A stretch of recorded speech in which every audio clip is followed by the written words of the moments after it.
카니발 크루즈 선상에서 10대 치어리더 안나 켐너의 죽음에 충격적인 새로운 반전이 일어났습니다. 연방 당국은 침묵을 지키고 있으며 그녀의 의부소빠는 16세의 얼굴을 숨기고 마이애미 법정에 몰래 입장했습니다. 하지만 새 법원 문서에 충격적인 단어가 등장했습니다.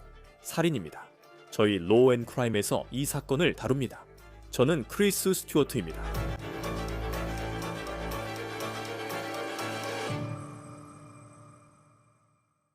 지금까지 안나 켐너의 16세의 의부소빠 사건은 WTVJ 방송에 따르면 소년 법원 시스템을 통해 진행되고 있는 것으로 보입니다. 그는 변호사와 함께 있었고 얼굴에는 후드를 쓰고 있었습니다. 그는 고개를 숙인 채 있었습니다. 한 기자가 그에게 의붓 누나를 죽였냐고 직접 물었지만 그는 아무 대답도 하지 않았습니다. 현재 우리는 그 소년 16세 소년의 이름을 밝히지 않고 있습니다. 왜냐하면 그는 미성년자로 간주되기 때문입니다. 잠시 후에 이 상황이 어떻게 달라질 수 있는지에 대해 조금 더 이야기해 보겠습니다. 지난 10일 월안나 켐너의 시신이 마이애미로 돌아온 호라이즌이라는 카니발 크루즈 선박에서 옮겨진 이후로 공식 경로를 통해 어떤 정보도 얻기가 정말 힘들었습니다. FBI가 이 사건을 조사하고 있었습니다. 그들은 크루즈 선박을 조사하고 있다는 사실 외에는 별다른 말을 하지 않았습니다. 이 사건이 연방 법원 시스템에서 진행되는 이유는 그곳이 관할권이기 때문입니다. 이 사건이 국제 해역에서 발생한 것으로 여겨지고 있습니다. 저희는 지난해 말부터 이 사건을 보도해오면서 많은 정보를 입수했습니다. 안나 켐너 사망 사건의 용의자로 알려진 16세 소년의 어머니가 그녀와 전 남편 사이에 양육권 분쟁이 벌어지고 있기 때문입니다. 그 어머니의 이름은 샹텔 켐너이고 그녀는 안나 켐너의 계모입니다. 그리고 처음으로 우리가 최근 몇 시간 전에 입수한 법원 문서에서 살인이라는 용어가 사용된 것을 확인할 수 있었습니다. 문서 내용을 살펴보기 전에 우리가 여기까지 오게 된 과정을 먼저 설명드리겠습니다. 이야기할 것이 많기 때문입니다. 그래서 우리는 작년 11월 8일로 돌아가 보겠습니다. 그때가 바로 카니발 크루즈 선박에서 시신이 옮겨지고 있다는 소식을 들은 날입니다. 그 배는 카리브해에서 일주일간의 크루즈를 마치고 마이애미 항구로 막 돌아온 참이었습니다. 지금 보시는 영상은 WSVN-TV 기자 셸던 폭스가 촬영한 것으로 켐너의 시신이 마이애미로 돌아온 후 그 배에서 옮겨지는 장면이라고 전해졌습니다. 그 시신은 이후 마이애미 데이드 카운티 검시관 사무실로 옮겨졌습니다. 보통 이런 식의 폭력 사건은 크루즈 선박에서 잘 일어나지 않습니다. 이 사건이 매달 많은 관심을 받는 이유 중 하나입니다. 우리는 계속해서 새 정보를 찾고 있습니다. 이것이 안나 켐너의 사망 진단서입니다. 폭스뉴스가 처음 입수했으며 사망 원인은 기재되어 있지 않지만 시신이 화장된 것으로 기록되어 있습니다. 그녀의 추모식은 고향인 플로리다주 타이터스빌에서 열렸습니다.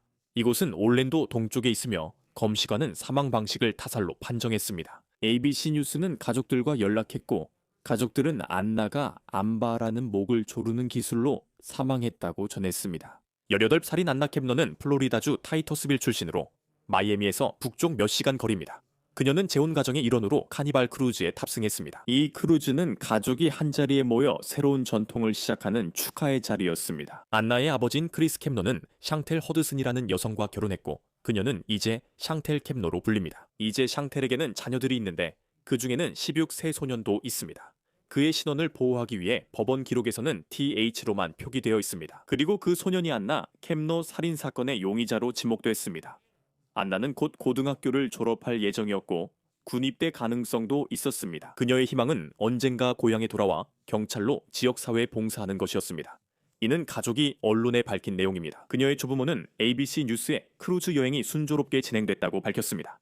가족 9명이 함께 탑승했습니다. 그들은 안나와 의부소빠가 마치 단짝처럼 매우 가까운 사이였다고 설명했습니다. 하지만 새로 밝혀진 세부 사항들로 인해 그 묘사에 의문이 제기되고 일부는 이 소년의 어두운 면을 주장합니다. 이제 켐너의 시신이 배에서 옮겨지기 이틀 전인 11월 6일 안나는 저녁 식사 자리에서 가족들에게 몸이 좋지 않다며 자신의 방으로 돌아가겠다고 말했습니다. 안나의 조부모는 그녀가 치아 교정기가 너무 조여 불편해 일찍 쉬겠다고 했다고 전했습니다. 다음날 가족들이 아침 식사를 하려고 모일 때 배 안에서 의료 비상 상황이 발생했다는 소식을 들었다고 합니다. 그리고 그 호출은 매우 익숙하게 들리는 객실 번호로 나갔습니다. 바로 안나의 방이었습니다. 데일리메일에 따르면 그날 아침 11시쯤 객실 청소원이 안나의 선실에 들어가서 끔찍한 광경을 발견했다고 합니다. 18살 안나는 이미 숨져 있었고 시신은 구명조끼로 덮여 담요에 쌓여 침대 밑에 밀어 넣어졌다고 전해집니다. 배는 다음 날인 11월 8일 애 항구로 돌아왔습니다. 그리고 바로 그때 WSBN 영상에서 켐러의 시신이 배에서 옮겨지는 장면을 볼 수 있습니다.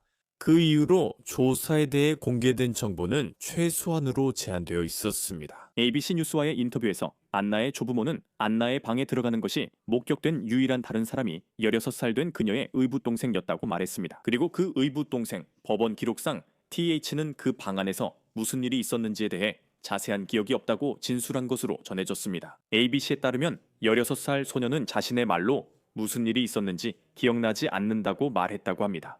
이는 그 인터뷰에서 안나의 할머니가 전한 내용입니다. 약 16세로 추정되는 그 큰아이는 같은 방에 있던 18세의 의붓딸의 사망 사건의 용의자입니다.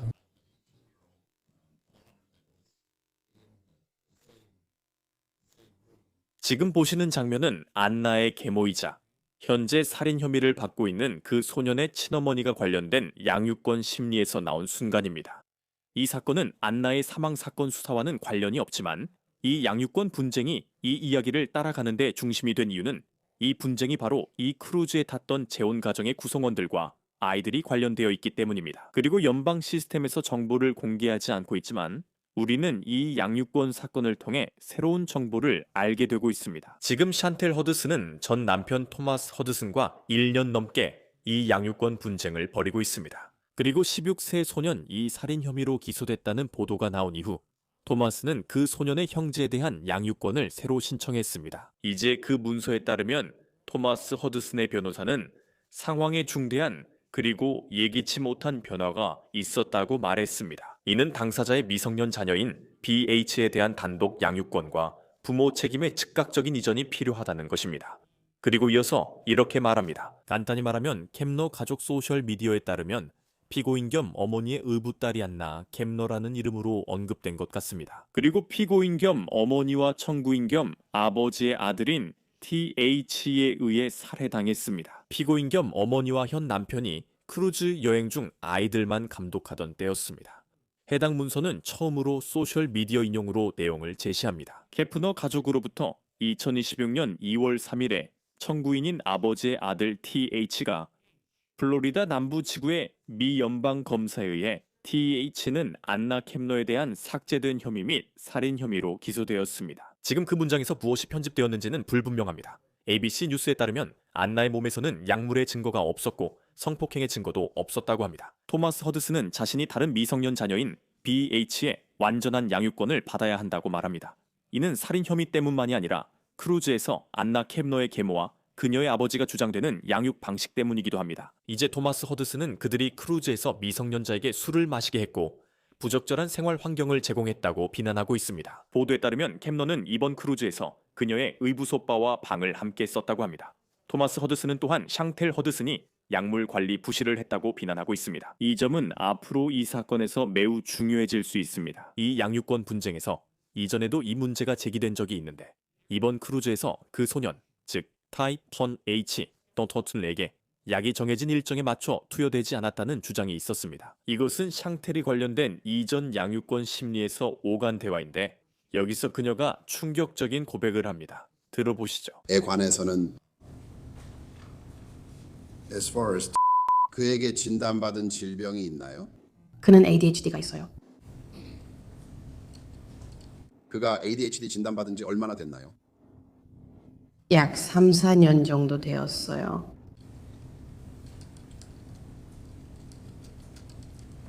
그건 당신이 허드슨 씨와 별거한 이후였죠, 맞나요? 네, 그 시기쯤이에요. 그리고 그가 ADHD 약을 복용하나요? 네, 복용해요. 어떤 약을 복용했나요? 메틸페니데이트요. 그걸 말씀해 주시겠어요? 혹시 알고 계시면요. 메틸페니데이트요. 철자는 잘 모르겠어요. 알겠어요. 브랜드명은 콘서타예요. 그게 도움이 돼요. 감사합니다. 그리고 그 약을 얼마나 자주 복용하나요? 매일 아침마다요.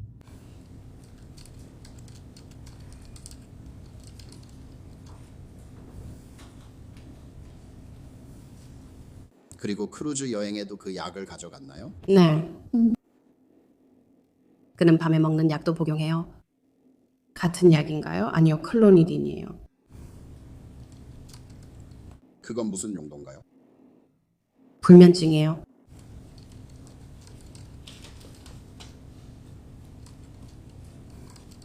약은 계속 가지고 있었나요? 네. 그가 매일 약을 복용하는지 확인하셨나요? 그는 매일 아침 약을 복용했고 밤에 클로니딘은 2번 빼먹었어요.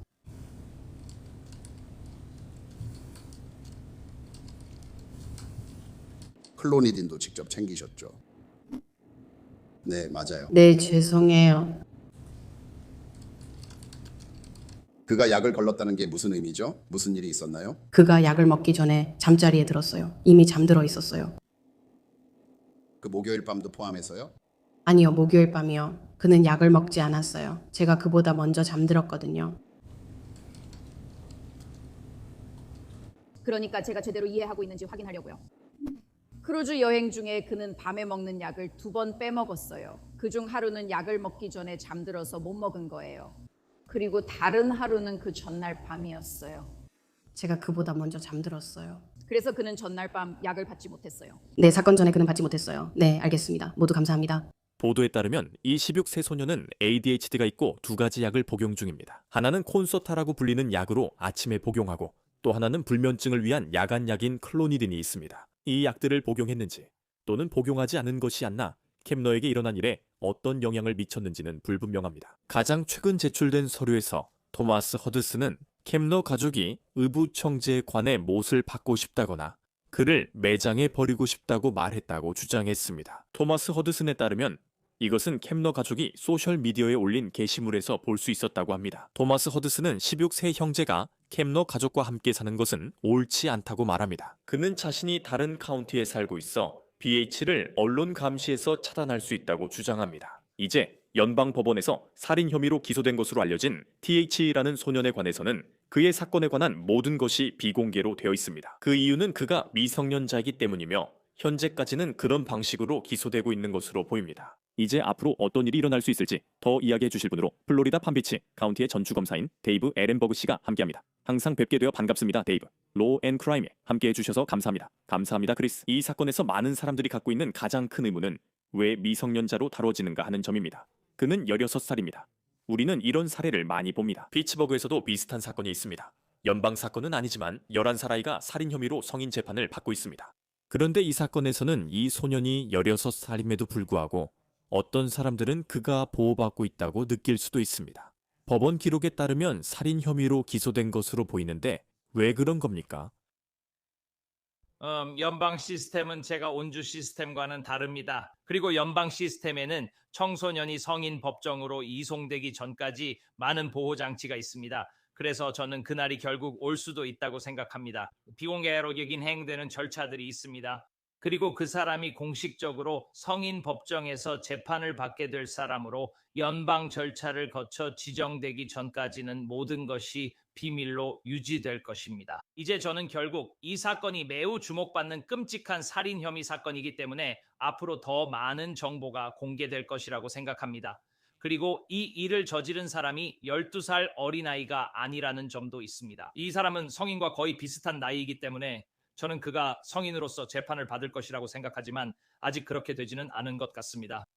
네. 그러니까 이 이야기가 처음 시작된 11월 8일까지 거슬러 올라가야 합니다. 2026년이 되었지만 우리는 여전히 그 일이 실제로 일어나나 지켜보고 있습니다. 그런데 이제서야 기소됐는데 그 시간차에 대해 어떻게 생각하세요? 이 사건은 보도에 따르면 그만이 그 방에 들어가는 것이 목격됐기 때문입니다. 우리는 그녀가 일종의 암바 초크홀드로 인해 사망했다는 것을 알고 있습니다. 이 사건은 살인사건으로 보였습니다. 몇 달이 지났든 상관없이 이제야 2월 3일 그의 살인 혐의 기소 소식을 들었습니다. 네, 이건 플로리다 주와는 다릅니다. 그래서 연방 법원에서는 검사가 16세 청소년을 사형에 해당하는 범죄로 바로 성인 법정에 기소하지 않습니다. 플로리다 주에서는 그렇게 할 수 있습니다. 전직주 검사로서 말씀드리자면 검사는 직접 기소할 수 있고 검사는 막대한 재량권을 가집니다. 연방 시스템에서는 훨씬 더 어렵습니다. 그래서 먼저 미성년자가 관련된 모든 사건은 반드시 소년 범죄 절차로 시작해야 합니다. 그게 기본입니다. 그래서 이런 느린 진행을 보게 되는 겁니다. 그리고 나서 플로리다 남부지구 연방검찰청에 소년을 성인 법정으로 이송해달라는 신청서를 제출해야 합니다. 그리고 이건 자동으로 되는 게 아닙니다. 그래서 상당한 연방적 이익이 있다는 것을 증명해야 합니다. 그리고 그게 절차의 시작일 뿐입니다. 플로리다의 절차와 달리 연방 판사가 문지기 역할을 하거든요. 여기서는 베스블룸 판사가 결정할 것 같습니다. 판사는 공식적인 심리 후에 이 16세 소년을 성인 법정으로 이송하는 것이 정의에 부합하는지 판단해야 합니다. 그래서 전체적인 절차가 있습니다. 진행이 느리지만 결국 그렇게 될 것 같습니다. 그리고 그가 허락받은 이유는 2월이나 이번 달 초에 있었던 장면 때문입니다. 죄송합니다. 그가 법정에 있는 모습과 언론이 그를 둘러싸고 있는 장면이 있었죠. 그는 들어갈 때 얼굴을 가렸지만 나올 때는 집에 돌아갔습니다. 보석금은 알지 못합니다. 저도 이런 식으로 사건이 비공개로 진행되는 게 일부처럼 느껴집니다. 왜 그런가요? 살인 혐의가 있어도요? 그가 집에 갈 수 있었다니 놀랍지 않으세요? 많은 경우에서 우리는 사람들을 보게 되죠. 그러니까 성인 법정에서는 살인 사건에서 보석을 받는 경우가 드물잖아요. 네네. 이건 연방 법원이라는 걸 기억하세요. 플로리다와는 다릅니다. 플로리다는 범죄에 아주 엄격하니까요. 그리고 그런 사람을 미리 구금하는 이유는 그들이 사회에 위협이 될 수 있기 때문이죠. 도주 위험도 있을 수 있고요. 연방 시스템은 석방을 우선 고려합니다. 그래서 법에 따르면 판사가 특별히 구금이 필요하다고 판단하지 않는 한 미성년자는 부모나 보호자에게 석방되어야 합니다. 여기서 구금이 필요하다는 것은 법정 출석을 보장하기 위한 것으로 도주 위험과 관련이 있고 또는 미성년자나 타인을 보호하기 위해 구금이 필요하다는 것은 그가 사회에 위협이 된다는 의미입니다. 그래서 판사가 그를 도주 위험이 있다고 판단하지 않았다면 저도 그가 도주 위험이 있다고 생각하지 않습니다. 그리고 이것이 일회성 사건이라고 생각합니다. 즉 약을 복용하지 않은 상태에서 기회가 생겨서 그런 행동을 한 것이라고 보는 거죠. 그가 약을 복용하지 않은 상태였고 이것이 단순한 무차별 폭력이 아니라 두 사람 사이에서 벌어진 일이라면 그를 사회에 위협이 된다고 판단하지 않을 것입니다. 그래서 그를 집으로 돌려보낼 것입니다. 또 하나 기억할 점은 연방 청소년 시설 부족으로 그가 구금되지 않는 이유 중 하나가 수용 공간 문제 때문입니다. 그래서 저는 그가 집에 가도록 허락받은 것은 적어도 지금으로서는 예상된 일이었다고 생각합니다. 그건 바뀔 수도 있습니다. 석방 조건은 언젠가 변경될 수도 있습니다. 그리고 사건이 비공개라 우리가 모르는 점이 많습니다. 하지만 오랜 기간 진행된 양육권 심리가 있습니다. 그리고 약물 복용 부분에 대해서 그의 어머니는 그에게 약을 주지 않았다고 말했습니다.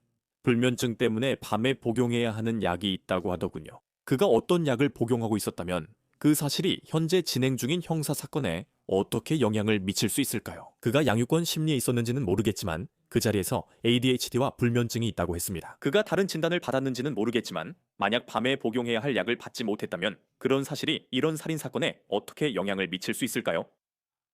이 부분이 변호 측에서 매우 중요한 역할을 하게 될 겁니다. 그들은 아마도 심신미약이나 비자발적 명정 같은 주장을 펼치려고 할 것 같습니다. 이 말은 그가 그 일을 하지 않았다는 뜻은 아닙니다. 이 말은 그가 범죄의 의도, 즉 계획적인 살인을 저지를 고의가 되어 있지 않았다는 뜻입니다.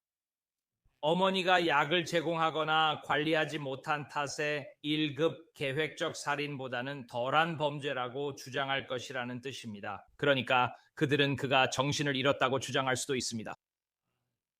그리고 그들은 어머니가 부주의했다고 말할 수도 있습니다. 그래서 그녀도 여기서 어느 정도 책임을 져야 한다고 할 수 있습니다. 하지만 저는 그냥 아시다시피 이런 걸 법정에서 자주 봅니다. 이게 바로 약물 관련 변론입니다. 그리고 저는 그 이유를 이해합니다. 왜냐하면 그게 변호인 측이 가진 유일한 카드이기 때문이죠. 그들이 그가 하지 않았다고 말할 수 있는 상황이 아니니까요. 제 말은 그가 범인인 게 꽤 명백하다는 겁니다. 죄송하지만 증거가 너무 명확합니다.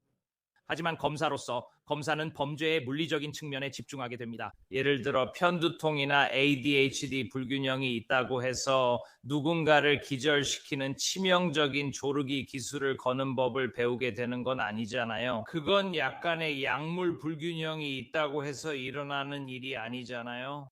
이것들은 명확한 정신 상태를 보여주는 의도적이고 계획적인 행동들이지 의학적인 의식 상실이 아닙니다. 엄마를 탓할 수 있지만 한계가 있습니다. 민사적 책임은 물을 수 있어도 살인을 정당화할 수는 없습니다. 검사로서 이런 사건을 어떻게 다루시나요? 특히 이 사건처럼 그가 유일하게 방에 들어간 사람이었던 경우에는 얼마나 준비를 해야 하나요? 우리는 그녀가 어떻게 죽었는지 알고 있습니다. 우리가 가진 모든 증거에 따르면 그녀가 스스로 그렇게 할 수는 없었어요. 그래서 그런 면에서 검찰에게는 매우 유리한 사건이죠. 만약 당신이 검사라면 약물 관련 주장이 얼마나 걱정스러울 것 같나요? 독성 검사 보고서를 잘 지켜봐야겠죠. 만약 그 청년의 혈액 검사 결과에서 처방약 성분이 검출되지 않거나 알코올이 검출된다면 아버지가 술을 섞어 마셨다. 미성년자였지만 술을 마셨다고 말한 걸 기억하세요. 다시 한번 부모에게 책임을 돌리면서 알코올과 약물이 합쳐져 이런 반응을 일으켰을 수 있다고 하는 거죠. 하지만 검사 입장에서는 그게 오히려 걱정거리가 될 수 있습니다. 왜냐하면 1급 계획적 살인이라는 가장 중한 혐의를 이룰 수도 있기 때문이죠.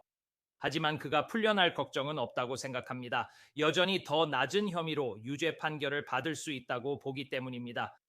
그리고 어쩌면 그게 이 상황에서 적절한 결과일 수도 있습니다. 하지만 결국에는 이 불쌍한 피해자를 위해 정의를 실현하고 싶을 겁니다.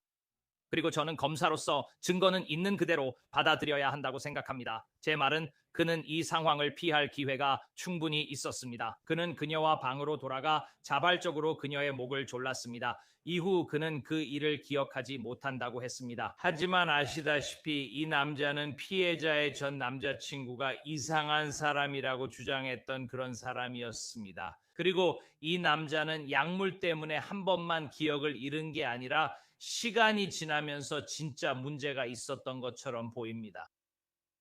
보통 얼마나 걸리나요?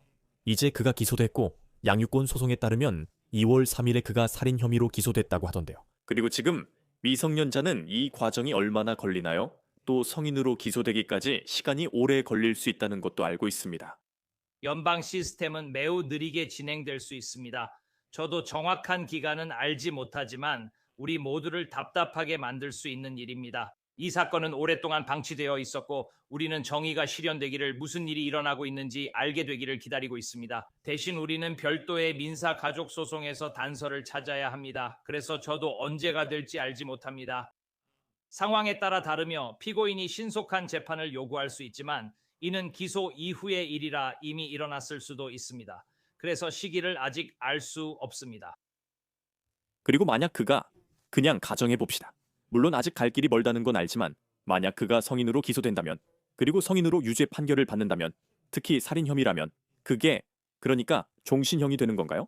16살에 이런 일을 저지르고 그 후 평생을 연방교도소에서 보내게 되는 건가요? 글쎄요, 거기에 대한 규정이 있습니다.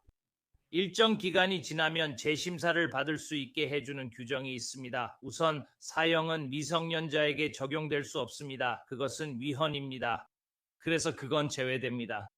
그리고 그가 소년법원에서 재판을 받게 되면 법원은 일반적으로 그가 21세가 되는 시점에 관할권을 잃게 됩니다. 그래서 그를 소년법원에 두고 싶지 않은 이유입니다. 그 21세 이후에 법원이 더 이상 관할권이 없어서 풀려나게 된다면 그건 부당한 일이 아닐까요? 제 말은 그건 잘못된 일입니다. 저는 그가 성인으로 재판을 받고 살인죄로 유죄 시 종신형을 받을 수 있다고 생각합니다. 하지만 젊은 사람에게는 특정한 이점들이 있습니다. 그래서 2급 살인의 경우 기본 범죄 수준이 38인데 초범이라도 약 19년에서 24년 정도의 형을 받을 수 있습니다. 그래서 판사가 그 살인이 특별히 극악무도하다고 판단하면 종신형까지 선고할 수 있습니다. 하지만 일반적으로 그는 아직 충분히 좋은 시간이 남아있을 때 출소할 수 있을 것입니다. 그리고 검찰 입장에서는 만약 법의학적 증거가 있고 그가 방에 있던 유일한 다른 사람이었으며 이런 일이 벌어졌다는 것이 입증된다면 이런 사건에서 동기가 얼마나 중요할까요? 동기는 중요합니다. 의도를 보여주기 때문입니다. 즉 맨슬레아, 범의입니다. 그러니까 만약 그에게 동기가 있었다면 죄송합니다. 정신을 잃었어요. 내가 뭘 했는지 몰랐어요. 라는 식의 심신미약 방어 논리를 완전히 배제하게 되는 거죠. 아니요, 분명한 동기가 있었어요. 비밀을 숨기려 했을 수도 있지만 지금은 알 수 없습니다. 저는 검찰이 이 부분을 더 명확히 밝힐 거라 생각합니다. 사건의 비밀이 풀리면 더 많은 것을 알게 될 거예요. 그리고 아시다시피 청소년일 때는 제가 전에 언급했던 것처럼 성인에게는 없는 몇 가지 이점이 있습니다. 그래서 형량 지침이 당신에게 유리할 뿐만 아니라 1급 살인죄로 유죄 판결을 받지 않는 한, 하지만 이 급살인죄라면 아마도 죽기 전에 감옥에서 나올 수 있을 겁니다.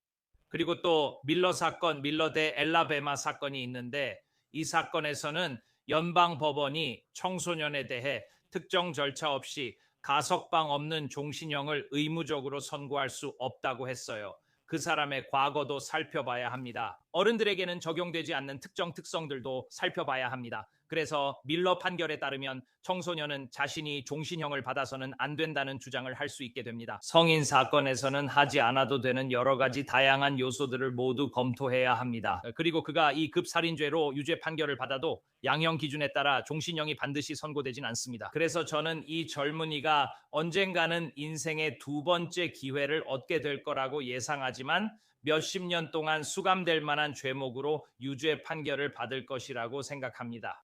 마지막으로 현재 진행 중인 양육권 소송에 대해 어떻게 생각하시나요? 여기에는 TH수아의 생물학적 아버지인 한 남성이 있고 TH는 현재 16세로 용의자가 되었으며 캐프넬, 가족의 보호를 받고 있는 또 다른 아이의 아버지도. 이 상황을 어떻게 보십니까? 그리고 그는 손가락질을 하며 내 아들은 살인 혐의를 받고 있고 내 전처와 함께 살고 있다고 말하고 있습니다. 그러면 나는 TH의 형제인 BH의 양육권을 가져야 한다는 거죠. 이 가족 이야기에는 정말 복잡한 내막이 있습니다. 많은 사람들이 관련돼 있고 단순한 정보 제공이 아니라 심각한 연방 범죄 수사와 동시에 진행되고 있다는 점에 대해 어떻게 생각하십니까? 네, 여기서 아버지는 긴급 단독 양육권을 신청하고 있는데 여기에는 9살 딸이 있습니다. 그리고 그는 감독 소홀을 주장하고 있습니다. 그는 어머니가 16살인 T와 18살인 안나가 감독 없이 같은 방을 쓰도록 허락했다는 점을 지적하고 있습니다. 그리고 그는 이 젊은 남성이 그의 말에 따르면 뒤틀린 집착을 가지고 있었다고 말합니다. 그리고 불안정한 과거가 있다는 점이 어머니가 9살 딸의 양육권을 가져서는 안 된다는 것을 보여준다고 합니다. 매우 흥미롭고 이것이 우리 모두가 평소에 볼 수 없던 것을 보게 해준다는 점이 중요하다고 생각합니다. 우리는 지금 플로리다에서 완전히 공개적으로 진행되는 민사소송을 보는 것에 대해 이야기하고 있습니다. 비록 미성년자가 관련됐지만 우리는 소송 서류를 통해 평소 알 수 없던 형사사건 내용을 알게 됩니다. 그래서 저는 그것이 이 사건에서 중요한 이유라고 생각합니다. 그리고 양육권 소송에서 아버지가 사실상 연방 당국에 선물을 주고 있다고 생각합니다. 언론뿐 아니라 연방 당국에도 선물을 주는 셈입니다. 그는 어머니가 소년이 위험하다는 걸 알고 있었다고 주장합니다. 그래서 그런 주장은 결국 전체 주장을 무너뜨리는 셈이죠. 이게 단 한 번의 일이었고 약물 때문에 의식을 잃었다는 주장 말입니다. 아니요, 이 일은 시간이 지나면서 여러 사건들이 이어졌고 어머니가 이 사실을 알고 있었습니다. 그리고 아버지의 증언은 FBI가 분명히 그들의 파일에 추가하고 있는 여러 경고 신호들로 이루어진 전체 타임라인을 만들어내고 있습니다. 네, 이것은 어떤 면에서 언론에게 선물과도 같습니다. 이게 심각한 사건인 건 알지만 정보가 연방 법원 시스템에서만 나왔다면 우리는 접근할 수 없었을 거예요. 지금까지 모두 비공개였으니까요. 데이브 에렌버그 전 플로리다 팜비치 카운티 검사장님, 로우 앤 크라임에 나와주셔서 항상 반갑습니다. 오늘 함께 해주셔서 감사합니다. 고마워요, 크리스. 로우 앤 크라임이 전해드린 이번 소식은 여기까지입니다.